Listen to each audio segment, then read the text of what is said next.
Salut, c'est Red Burger. Hey, c'est une vidéo réponse à Pat Bou sur l'abstraction. Puis là, je vais te dire de quoi c'est fou. C'est la vidéo, je pense, ever que j'ai le plus de misère à tourner. Je pense que c'est mon huitième take. Je sais pas. Hey, tout à l'heure, tu sais, j'étais bien parti. J'étais rendu comme à 8-9 minutes. Là, à un moment donné, j'ai bu mon café du matin. Et là, il m'est venu une espèce de rotte, là. M'excuse, pas propre d'en parler, mais je t'en mentionne. Fait que là, à 8 minutes, tu fais « Oh, fuck! Bon, OK. On va recommencer. Ça n'a pas d'allure. Il y a des affaires que tu peux faire, là, mais tu rates pas sur une vidéo. Tu sais, ça, c'est non. C'est mal. T'es un mauvais humain si tu fais ça. Donc, voilà. Donc, l'abstraction. L'abstraction, c'est... Je vais te raconter une histoire, puis ça va mettre le ton. Je suis ado. On est dans les années 90 et je suis... on est en train de jouer à Marvel. Donc on joue à Marvel, c'est moi qui maîtrise et tout. Là. Et j'ai... à cette époque-là, moi, écoute, tu me donnais des jeux, tu me donnais n'importe quel livre, puis je maîtrisais. Paf! Mais il y a certaines choses que certaines implications que peut-être je connaissais plus ou moins. Je te donne un exemple. Là, cette game-là de Marvel m'a resté dans la tête parce que j'avais peut-être 13-14 ans. Et j'arrive, je les fais jouer à Marvel, les gars décident de se prendre des héros connus, pis tout ça. Parfait, on va jouer des héros connus. Et là, je les fais jouer à Marvel, et je leur mets un méchant à un moment donné. Un méchant... tout simple. Tu sais, c'est pas rien de bien... je l'avais préparé le méchant un peu, tu sais, j'avais... il y avait un setup, pis tout ça, puis quand finalement le méchant arrive, il y a un de mes joueurs, je te salue Marco, et qui était encore un bon ami à moi. Puis tu sais, mais Marco, le défaut de ses qualités, Marco il va te... Marco retient beaucoup ce genre d'affaires-là. Marco connaissait beaucoup Marvel, tout ça. Mais il est astineux. Ah! Écoute, bam! Il m'a rentré dedans. Elle dit, ah non, Danny, tu peux pas nous mettre ça. Je commence ça. Elle dit, ben, parce que ce gars-là, il est mort dans tel comique, puis tout ça. Il est arrivé ça.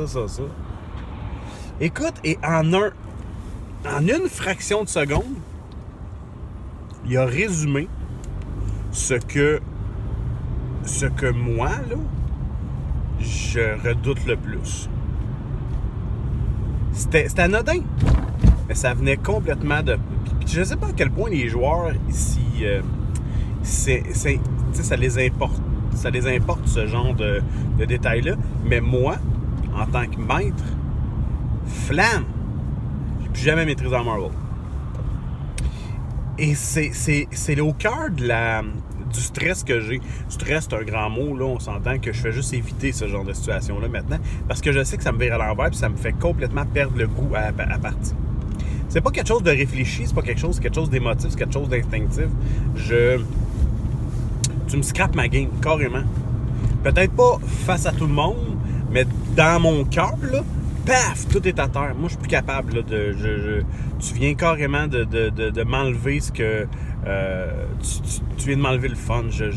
Mais tu sais, c'est un turn-off, mais complet. Moi, je vais fermer les livres sur la dernière session de ce jeu-là avec cette gang-là. Ça, c'est clair. Du Marvel, j'ai jamais remaîtrisé. Maintenant, je remaîtriserais-tu un Marvel? Tu sais, je remaîtriserais peut-être pas que le système du temps, Phase Rip, était quand même cocasse, là. À quel point je le remaîtriserais. Puis il était très narratif, étonnamment. Tu sais, il y avait pas... c'était très narratif, Marvel, là. Tu sais, le système emmenait beaucoup à ça. Mais, tout ça pour dire que Marvel, peut-être que je remaîtriserais, mais ça serait tout avec des personnages qui sont créés par les joueurs, avec des méchants qui sont créés par moi, puis tout ça. Il n'y aurait pas de... Je ne laisserais pas jouer quelque chose qu'ils connaissent ou quoi que ce soit, comme de Punisher, au cas où il y en a un qui me connaît, qui c'est un triple de Punisher. Même affaire avec, mettons, Star Wars. Star Wars, C'est un super bel univers. C'est le fun, il est beau cet univers-là. Honnêtement, là, moi, à chaque fois que je passe devant des livres de Star Wars, c'est le temps qui me manque parce que j'aurais le goût de lire Star Wars. J'aurais le goût d'en lire plus. J'aurais le goût d'aller plus loin là-dedans. J'en ai lu quelques-uns. J'ai lu l'Amiral 30, j'ai lu quelques-uns. Je m'y intéresse beaucoup. J'aime beaucoup Star Wars. Mais je suis pas un fan fini. Je suis un fan. Tous les films à date, je les ai tous aimés. J'aime tous les films. Bon, Jar Jar Binks, comme je l'ai dit, je trouve qu'il rajoute rien à l'histoire, là. Mais je m'empêche pas d'écouter le film pour autant. J'aime les films. Mais je suis pas... j'ai pas tout lu là-dessus. Il y a trop d'affaires qui m'intéressent pour que je sois très, très centré sur une chose, tu sais. Fait que maîtriser Star Wars avec du monde qui connaissent bien Star Wars, je me lancerai pas là-dedans. Puis c'est pas parce que je me dis, oh, ben, tu sais, je peux pas juste dire faire abstraction de certaines choses. C'est que je veux pas faire abstraction de certaines choses. C'est que je suis pas bien si je le fais. Je suis pas bien, je suis pas en accord avec... je suis un peu rigide, ouais, je sais, je suis un peu rigide. Peut-être que je consulte, là, mais tu sais, ça m'a jamais desservi pour autant, ça. Fait qu'à quelque part, je fais juste laisser maîtriser ce jeu-là par d'autres personnes qui ont les connaissances, puis qui savent, et qui connaissent. C'est moi, quelqu'un m'invite, me dit, allez, on va jouer une game de Star Wars, mais on va jouer là, puis tout ce qui est arrivé après. Aucun problème. En tant que joueur, j'ai aucun problème avec ça. Tu peux me dire, bon, ben, garde... OK, parfait, on joue à Star Wars. Han Solo, c'est un Wookiee. OK, c'est un Wookiee, parfait. Je trouverais ça bizarre. On s'entend, mais c'est OK. OK, je vais jouer, moi. Jouer, j'ai aucun problème. Mais maîtriser, c'est non. Non. Star Wars, je maîtriserai pas Star Wars. Puis le pire, là, c'est qu'entre mes mains, il est passé probablement chacune des éditions de Star Wars, à part la dernière, là, avec les défoqués, là. Ben, il est passé au moins une édition. Chacune des éditions m'a passé entre les mains au moins une fois. Puis j'ai jamais maîtrisé à Star Wars. Jamais, jamais, jamais. Ça a passé proche à certains moments, mais j'ai jamais maîtrisé. Même chose avec, tu sais, ouais, tu sais, Pat-Bou a donné bons exemples. Tu sais, le Seigneur des Anneaux. Le Seigneur des Anneaux, j'ai le jeu, puis tu sais, il va se ramasser ses tables à Draconis bientôt, là, de One Ring, là. Fait que si quelqu'un le veut, j'ai One Ring, j'ai une couple de suppléments avec. Je trouve le livre beau, je trouve, tu sais, mais il me manque le... Non. Il y a mieux maîtriser n'importe quoi d'autre que ça. L'univers est défini, puis pourtant, le Seigneur des Anneaux, il n'y a pas tant de stock que ça sur l'univers. Il y en a un peu, mais il n'y a pas tant de stock que ça. Puis, tu sais, ouais, c'est ça. Fait que, tu sais, il y a comme bien des choses qui m'ont... Ça me dérange. Ça me dérange. Il y a trop d'affaires qui peuvent être connues. Trop... On est obligé de faire abstraction de certaines choses qui sont passées. Moi, ça fuck mes repères. Ouais. C'est pas... je suis de même, hein, tu sais. Mon cerveau est très cartésien. Je suis un... j'ai étudié dans un domaine scientifique. Tu sais, je suis très... j'ai de la misère à enlever ça. Bon, voilà. Maintenant, même chose avec les règles. Quand même les règles, je vais te donner un parallèle, une analogie. Là. C'est tout, tu t'en vas à faire du camping puis tu as à planter une tente. Tu plantes ta tente. Voilà, tu plantes ta tente et tout ça. Quand tu déplies ta toile, ils te disent rentre une barre là, rentre une barre là. Ça, c'est pas mal ce qui fait la solidité de la tente. Puis après ça, on te dit, tiens, mets 6 piquets. 1, 2, 3, 1, 2, 3. Tu mets tes 6 piquets, tes 2 barres. Tu montes la tente, plantes tes piquets. Affaire ketchup. Tu as fait ce que tu avais à faire. La tente, elle va être solide. Ton livre de jeu de rôle, tu te dis, ben, fuck cette règle-là. OK, parfait. J'espère pour toi que c'est un piquet. Parce que le piquet, s'il y en a juste 5 au lieu de 6, c'est probablement pas ça qui va faire que ta tente part au vent. On est d'accord, c'est pas ça qui va faire que ta tente va s'en aller au vent. Mais attention, si la règle que tu décides d'envoyer au vent, c'est une des barres centrales de la tente, et ta tente, elle va tenir pas mal moins bien. Ce qui fait en sorte que les règles, tu sais, en tout cas, je l'espère, c'est une unité. Sont pensées en... Tu sais, sont pensées... tu sais, c'est systémique, là. Ça a été pensé globalement, pas juste une... Cette règle-là est indépendante. Non, normalement, elle fait partie d'un tout qui est cohérent. En tout cas, j'espère. Enlève Dungeon 2e édition, là, puis c'est cohérent. Advenant le cas que moi, je décide d'enlever je viens d'en enlever une, bam, ça se peut qu'à un moment donné, ça tienne plus. Puis je vais te donner un exemple bien précis de ça. Je n'ai déjà parlé de mes vieux vidéos, là. Vieux vidéos, tu sais, ils ont 6 mois. Godlike. Godlike est un jeu de super-héros durant la Deuxième Guerre mondiale. Moi, la Deuxième Guerre mondiale, je fais partie de ceux qui, honnêtement, c'est un des points que je connais beaucoup, la Deuxième Guerre mondiale. Pour l'avoir étudié, pour avoir... J'aurais trippé travailler dans un domaine comme l'histoire, quoi que ce soit, c'est la Deuxième Guerre. Mais tu sais, bon, quand il a été le temps de faire mon choix de carrière, je me suis dit que l'histoire à l'université... bon, il faut payer facture. Bon, c'est ça.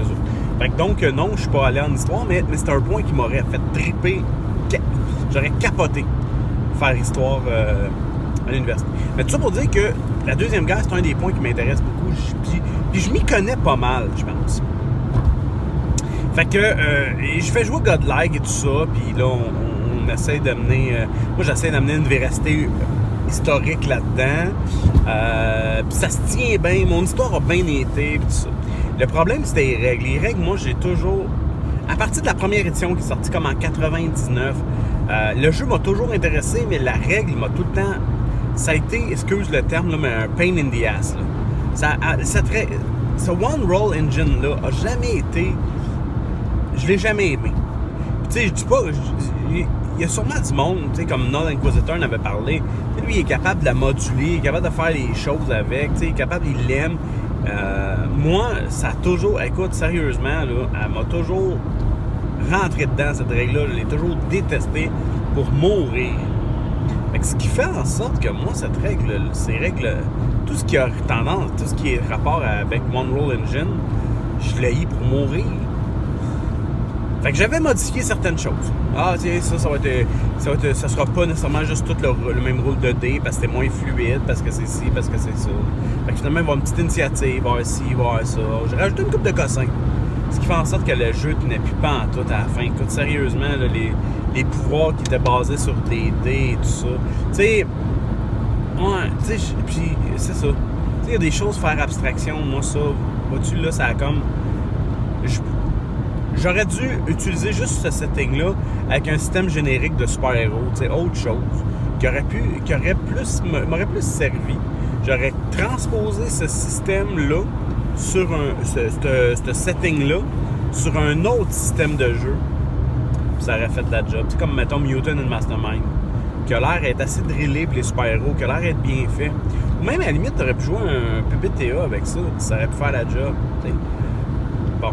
Mais à cette époque-là, vois-tu, ça, c'est ma rigidité. Un système, un jeu, un système. C'est pour ça que les génériques, on dirait que j'accroche moins bien. Mais c'est moi, ça. J'ai cette petite rigidité-là. Maintenant, pour qu'est-ce qui est, mettons, des univers connus, ça me fait capoter. Tu sais, là, je parlais de Star Wars tout à l'heure, mais tu sais, je pourrais te parler de Forgotten Realms. Forgotten Realms, là, c'était hot, là, dans le temps. Tu sais, quand tu te souviens de la première édition, la petite boîte grise, un peu cheapos, là. Et là, il était en espèce de... C'était pas un noir et blanc, c'était un beige et brun. Tu sais, il y avait du beige et brun écrit, il y avait des runes en haut. Hey, tu sais, il y avait quelque chose de dark fantasy dans Forgotten Realms. Tu te souviens? Ça ressemblait à ça. Là, tu disais romans, tu disais, mettons, Dark Walker on Moonshee. Fait que c'était comme l'espèce, les démons de Baal, pis tout ça, qui étaient sur cette espèce d'archipel-là. Hey, c'était capoté. Là, après ça, t'arrives avec des... Bon, là, il y a eu la transition entre la première et la deuxième édition qui s'est faite. Fait que t'as eu Bane, Baal, Myrkul qui se sont fait passer par les héros. Puis finalement, ben c'est pas vrai, là, tu sais, mettons, Bane, il s'est fait tuer par Thorn. Mais tu sais, Et là, ça a passé à Cyric. Et là, c'était encore vivable, là. Tu sais, quand t'avais les boîtes là, comme Midranor, t'avais les boîtes comme Zentelkey, puis la boîte de base et c'était comme Elminster avec un océan en arrière, les Seven Sisters étaient là. Tu sais, c'était trippant encore une fois, c'était bon. L'histoire avait avancé.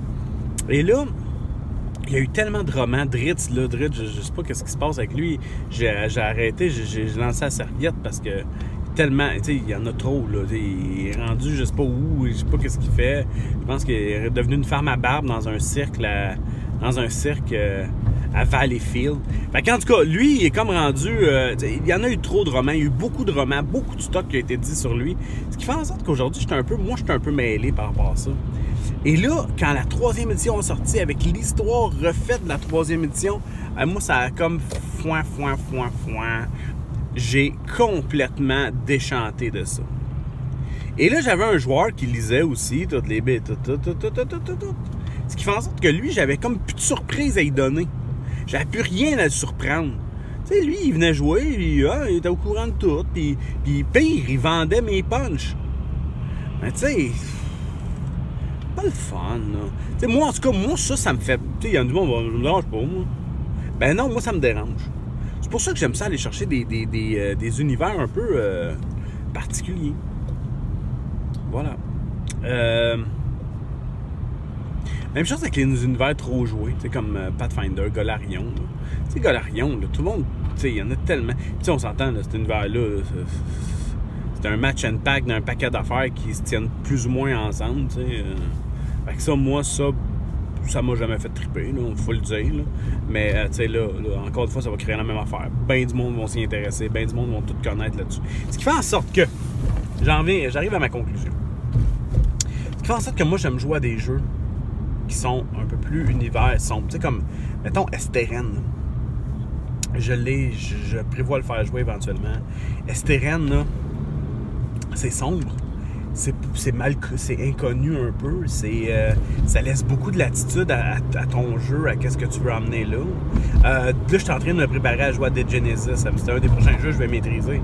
Fait que donc, j'ai pris une pause dans ma lecture, là, mais je suis rendu là. Tu sais, Dead Genesis, il y a tellement large, puis il y en a tellement à inventer que tu peux te prendre un spot et te dire, ben là, c'est de même, ça marche. C'est cool, ça. C'est le fun à mort. C'est ce qui fait aussi la beauté, la grande beauté. Puis là, tu sais, on a tendance de ce temps-là à dire les PBTA, non, c'est comme devenu au front du sujet. Mais tu sais, les PBTA, puis là, c'est pas une chasse gardée du PBTA, ça. Mais la façon que le world building se fait dans les PBTA, tu sais, monter son univers, tout ça, que les personnages ont leur mot à dire et tout ça. Je trouve ça le fun en termes, ça. Parce que justement, t'es sûr que personne ne peut connaître ça. Parce qu'il est en constante évolution. Tout le monde amène son grain de sel jusqu'à temps qu'à un moment donné, tu ramènes un autre grain de sel, puis ça vienne de le faire changer un peu bout pour bout. Puis là, tu te ramasses avec de quoi d'un peu nouveau, puis tu peux introduire des éléments. Puis, hey, tu sais, il n'y a jamais personne qui peut s'acclimater, mais s'accommoder à ça. Il n'y a personne qui va dire moi, je le connais, cet univers. Non, tu ne connais pas cet univers-là, c'est impossible. Il est en constant changement. C'est nous autres qui l'inventent à chaque jour. À chaque game, on le définit un peu mieux. Fait que, tu sais, moi, ça, honnêtement, ça m'allume parce que, effectivement, dans ma petite rigidité. Puis, tu sais quoi le pire là-dedans? C'est que je n'ai jamais, au grand jamais, créé mon propre univers. J'ai jamais pris le temps. Forgotten Rim m'a happé pendant un long moment. Dragonlance m'a happé pendant un long moment. Puis Dragonlance, j'aurais aucun problème à jouer à Dragonlance. Sais-tu pourquoi? Je le connais par cœur, cet univers-là. J'ai lu et relu les romans. Je le connais bien. Je sais où je m'en vais. Fait que j'ai pas trop de misère avec ça. Mais bon. Hey, c'était Radburger. Je te remercie de m'avoir écouté durant ces 19 longues minutes. Je te souhaite une bonne journée. Là, je suis rendu dans le tunnel La Fontaine. Là, tu vois que c'est sombre. Donc, je te souhaite une bonne journée. On se reparle bientôt. Salut.